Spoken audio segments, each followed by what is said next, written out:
Hi, this is Melissa McCutcheon, an Environmental Education Program Specialist here at TransOptions.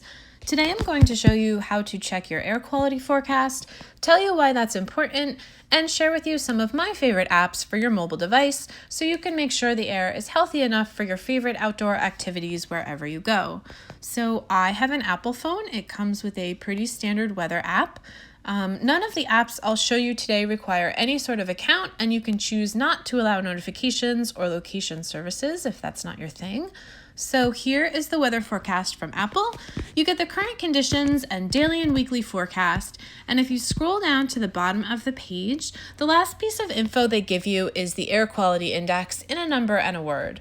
So today the air quality index right now is 77, and the air quality is moderate. So under that air quality index number in the bottom left corner is a light blue Weather Channel logo. If you click that, it's going to open a browser with some more in-depth Weather Channel data. From there, we'll scroll down to air quality, close that, and we'll click on air quality index and see details. So the reason you're going to want to pay attention to the air quality along with your weather is because these are all the different harmful pollutants that you could possibly be breathing. So we can't see any of these, but we could use a little help with an app like this to tell us whether or not they're there and the air is safe. So even though we're not in, say, an area with heavy wildfire smoke, for example, thank goodness, we do still have a considerable amount of air pollution, especially, as you can see today, ozone pollution, which results mainly from driving our cars as well as electricity generation. So this is going to show you the amount of emissions and superfine particles in the air, measured in micrograms per cubic meter. So these pollutants are nitrogen dioxide, ozone, sulfur dioxide, carbon monoxide, and particulate matter of two different sizes. PM10 is about the size of a piece of dust. Our bodies are pretty good at filtering that out. PM 2.5 is smaller and it's more dangerous. It penetrates deeper into the body. So again, this is going to show you these amount of emissions and superfine particles. Every day you're breathing these. They're chemicals, very fine pieces of liquid and solids. They're going to go into your body and cause an inflammatory response in the lungs. They enter the bloodstream and they build up over time in the heart and the brain with repeated exposure. This affects a huge swath of people. And so any weather app you're using, for example, Weather Underground, should definitely be relaying the air quality index. This is Weather Underground's app. They include some, here you go, click on this, some quick activity guidance info. They also have the amount of pollution. Another app I know people use is Weatherbug. So if you scroll down here and click on air quality, they are going to give you the current conditions as well as this kind of very fun virtual reality option to help you see what's in your air. So you can go outside and give them access to your camera and kind of look around to visualize the different particles. They also include an interactive map here. And under the map, Weatherbug also has these little icons with some helpful activity guidance for whether it's a good time to open your house windows or exercise or let your kids play outdoors. These last three icons here are important because they highlight the health effects for particular populations. This little heart icon is going to be a heads up for anyone with breathing or cardiac issues. I mentioned earlier that we can't see air pollution, but if you have asthma, I'm sure you know firsthand what the air quality is just by how difficult it feels to breathe. So I'm sure you are well aware that you use your inhaler more on these days, and anyone with heart or lung or asthma issues is at a much higher risk of hospitalization on these days. So we're going to want to modify our outdoor time accordingly. Also, children breathe way more air per pound of body weight than adults, so it's really important to keep kids out of dirty air, which affects their lung and brain development and makes their asthma attacks a lot worse. Older adults also should use caution on poor air quality days, as should people who work or exercise outdoors. If you have an outdoor job and it's strenuous, if you're outdoors exercising, you're breathing heavier, you are more exposed to bad air. So right now in particular, bright sunlight, heat, and traffic is that's that mix that creates ozone pollution. So if you can, particularly at this time of year, you're going to want to, for example, take your dog for a walk or try biking or jogging on roads with less traffic, less car exhaust, and at much cooler times of the day. So where are these weather apps getting this data from? They're getting it from the EPA and your local DEP. So those agencies have a terrific free app. It's called AirNow. If you just want to tap once and check the air quality, AirNow is a great app. It's going to offer clear readings, forecasts, activity guidance. So you just tap right here. You can search for your city, and it's going to give you this big bright number of an air quality index and the forecast also for the next few days, which is really nice. So this is helpful if you're planning a hike or a long run or a picnic outdoors. There's an explanation under here of why the forecast is what it is, as well as if we click in here, a breakdown of the different levels of our two most harmful local air pollutants, ozone and particulate matter. So I really like the air quality app that AirNow has put out. I think it's a great app to really easily visually understand things. It's also a good app to learn more about air quality. So if you tap the three lines up here in the top left, and then on air quality index, you can see the levels of color-coded air quality index. You can read how that translates into good or bad air quality, as well as how to use the forecast info to protect yourself from ozone and particle pollution in the air you breathe. Again, I think this is just a really nice kind of clean, clear app to get that index number and visual color-coded scale. The larger graphics would also probably be really helpful for older adults who, again, are at a higher risk of health effects from air pollution. For a little bit of a deeper dive, and with what I think is a really beautiful interface, is Plume Labs air quality app. So we'll just open up that.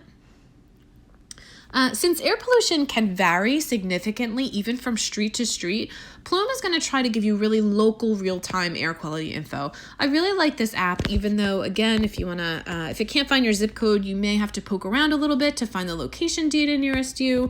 But once you have,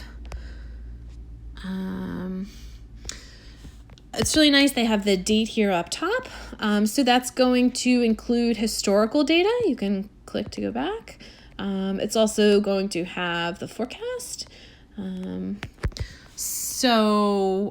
It's really easy also to scroll through not only the daily but the hourly data, which is really nice. So you can see how in the morning or the evening, those times are really safer for you to be active outdoors. You'll also notice that the data here for time is in military time. I don't think you can change that, but it is worth noting that if we go back here on the bottom here, that little gear button is settings in the lower right. So you can change some things here. Under preferences, you'll see here, in settings, if you click recommendations, that's going to let you tell the app what you're most concerned about, whether, it's your half Ironman training or your kids or outdoor dining. So that's really nice. Also, you can set your units. So anytime you're using a company's app, particularly one that may sell its own air quality monitor, I would be really aware of any sort of proprietary air quality index that they may be using. So here you could see that the pollution units are AQI in the USA, but there's also a Plume AQI, and different countries have different AQIs.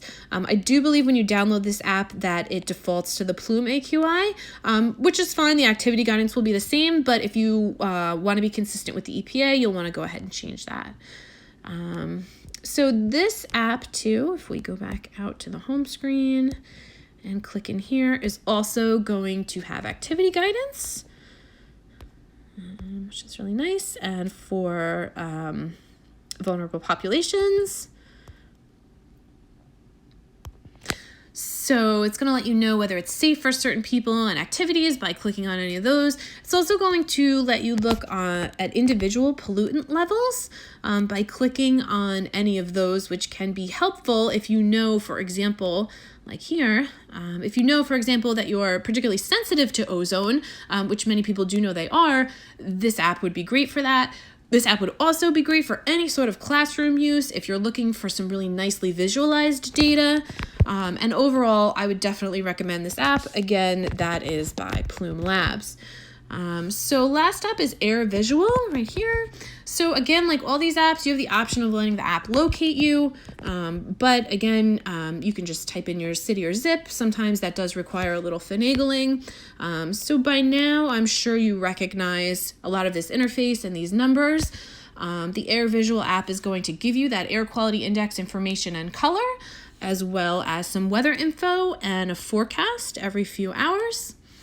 AirVisual has a 7-day forecast, which is helpful for longer term planning, and even farther down the page at the very bottom here has a little globe icon where you can see the different air quality readings around you.